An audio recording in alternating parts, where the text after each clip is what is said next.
Մեր աշկի առաջ ֆյուրերիկից ստանում ենք բռնապետ։ Այդ շատ մեծ պիտի հուզի։ Մենք սկի ֆյուրերիկի կմահաճություն այս երկիրի վիճակի չի տանելու, էլուր մնաց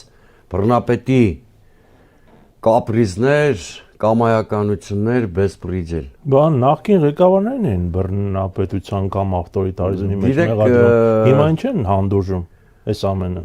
Դե հենց եմ ասում։ Ինքը որտեվ նպատակային ծրագիր է իրականացնում հասարակությանը հուսահատացնելու։ Այսինքն բոլորը դժգոհում են, բայց գերադասում են դա անել իրենց